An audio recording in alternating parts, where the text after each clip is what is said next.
Capítulo 21, donde se prosiguen las bodas de Camacho con otros gustosos sucesos. Cuando estaban Don Quijote y Sancho en las razones referidas en el capítulo antecedente, se oyeron grandes voces y gran ruido, y dábanlas y causábanle los de las yeguas, que con larga carrera y grita iban a recibir a los novios, que rodeados de 1000 géneros de instrumentos y de invenciones, venían acompañados del cura y de la parentela de entrambos, y de toda la gente más lucida de los lugares circunvecinos, todos vestidos de fiesta. Y como Sancho vio a la novia, dijo: A buena fe que no viene vestida de labradora, sino de garrida palaciega.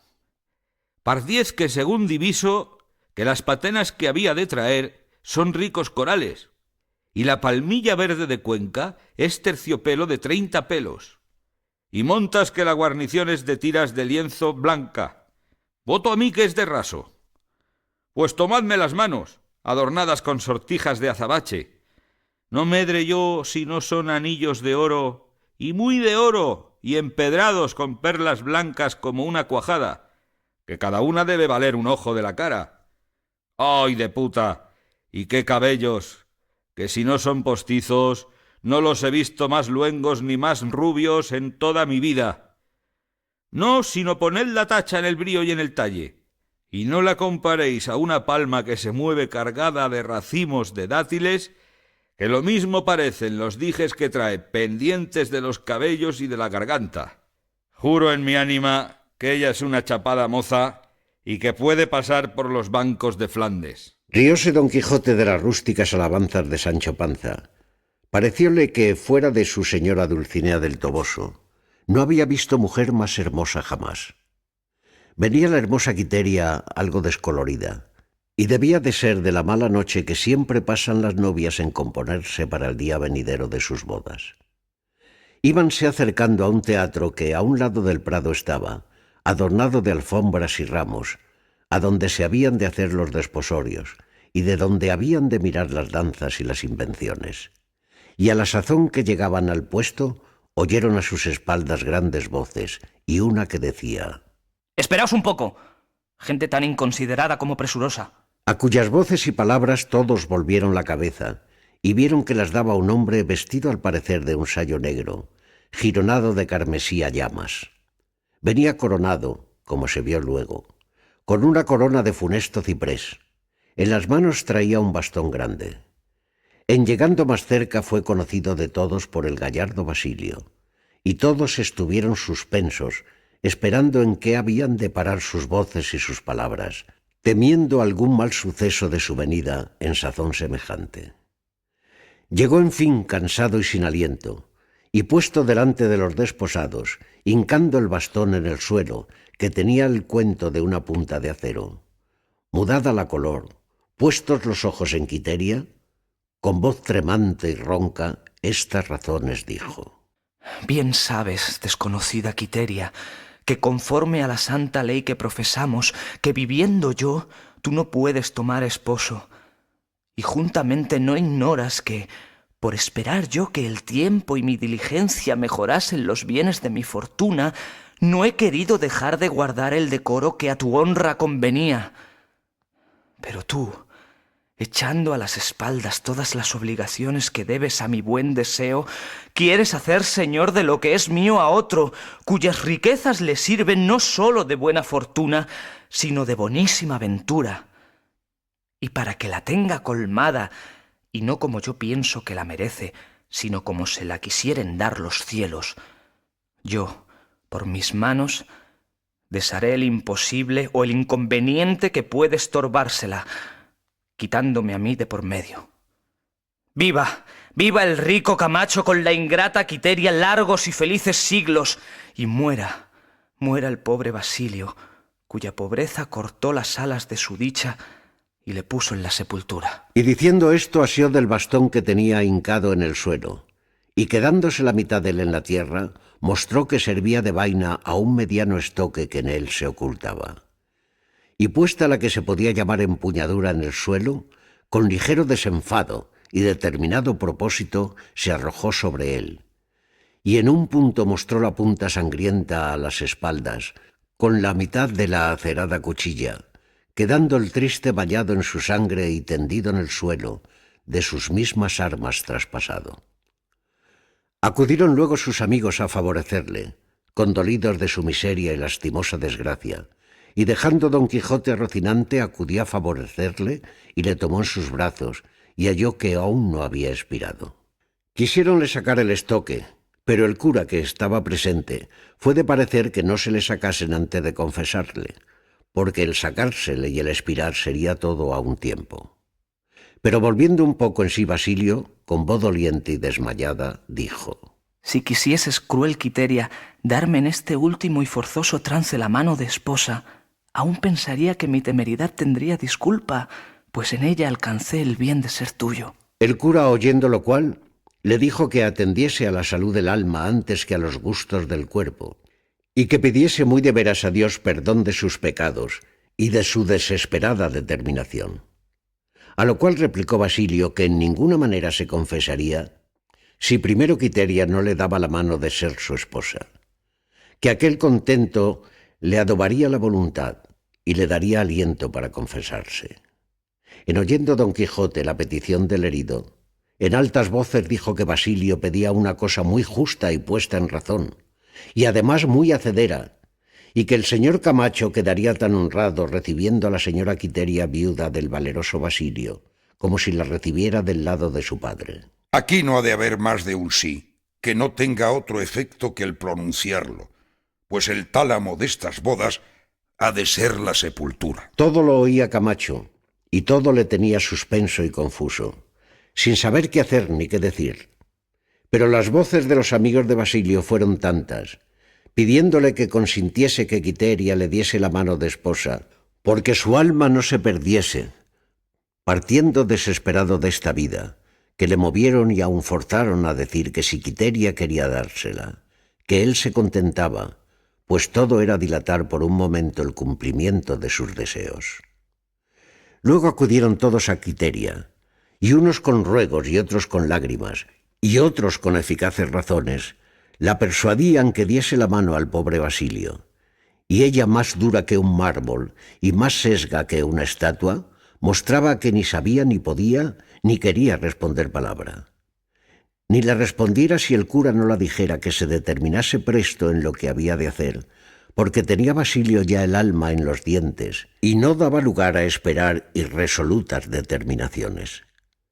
Entonces la hermosa Quiteria, sin responder palabra alguna, turbada, al parecer triste y pesarosa, llegó donde Basilio estaba ya los ojos vueltos, el aliento corto y apresurado, murmurando entre los dientes el nombre de Quiteria, dando muestras de morir como gentil y no como cristiano. Llegó, en fin, Quiteria, y puesta de rodillas, le pidió la mano por señas y no por palabras. Desencajó los ojos Basilio y mirándola atentamente le dijo: Oh, Quiteria, que has venido a ser piadosa a tiempo, cuando tu piedad ha de servir de cuchillo que me acabe de quitar la vida, pues ya no tengo fuerzas para llevar la gloria que me das en escogerme por tuyo, ni para suspender el dolor que tan aprisa me va cubriendo los ojos con la espantosa sombra de la muerte. Lo que te suplico es, oh fatal estrella mía, que la mano que me pides y quieres darme no sea por cumplimiento, ni para engañarme de nuevo, sino que confieses y digas que sin hacer fuerza a tu voluntad me la entregas y me la das como a tu legítimo esposo, pues no es razón que en un trance como este me engañes, ni uses de fingimientos con quien tantas verdades ha tratado contigo. Entre estas razones se desmayaba, de modo que todos los presentes pensaban que cada desmayo se había de llevar el alma consigo.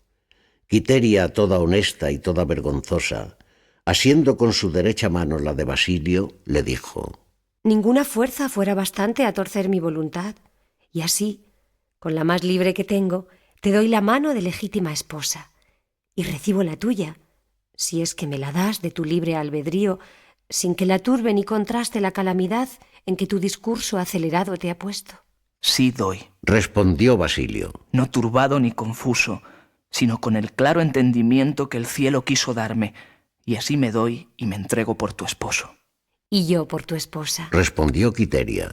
Ahora vivas largos años. Ahora te lleven de mis brazos a la sepultura. Para estar tan herido este mancebo, Dijo a este punto Sancho Panza. mucho habla. Háganle que se deje de requiebros y que atienda a su alma, que, a mi parecer, más la tiene en la lengua que en los dientes. Estando pues asidos de la mano Basilio y Quiteria, el cura, tierno y lloroso, los echó la bendición y pidió al cielo diese buen poso al alma del nuevo desposado, el cual, así como recibió la bendición, con presta ligereza se levantó en pie y con no vista desenvoltura se sacó el estoque a quien servía de vaina su cuerpo. Quedaron todos los circunstantes admirados, y algunos de ellos, más simples que curiosos, en altas voces comenzaron a decir: ¡Milagro! ¡Milagro! Pero Basilio replicó.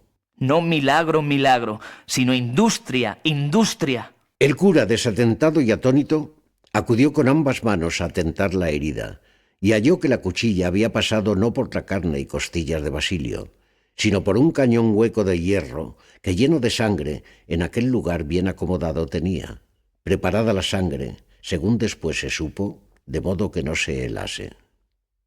Finalmente el cura y Camacho, con todos los demás circunstantes, se tuvieron por burlados y escarnidos. La esposa no dio muestras de pesarle de la burla.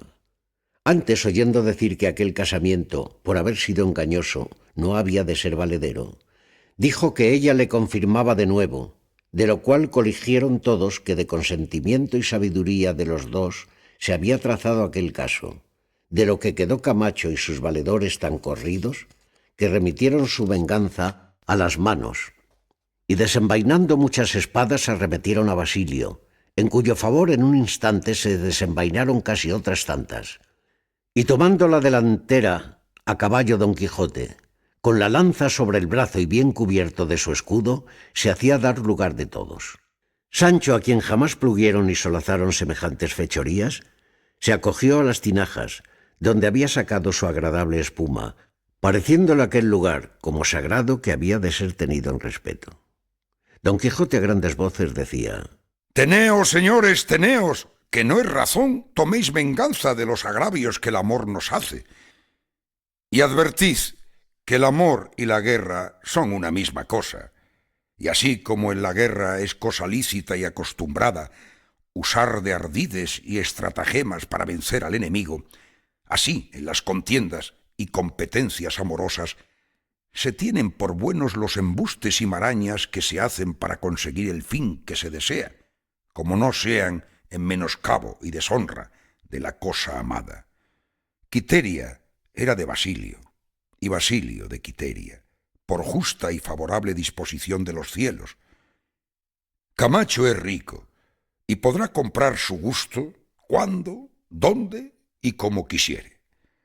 Basilio no tiene más de esta oveja, y no se la ha de quitar alguno, por poderoso que sea, que a los dos que Dios junta no podrá separar el hombre, y el que lo intentare, primero ha de pasar por la punta de esta lanza. Y en esto la blandió tan fuerte y tan diestramente que puso pavor en todos los que no le conocían.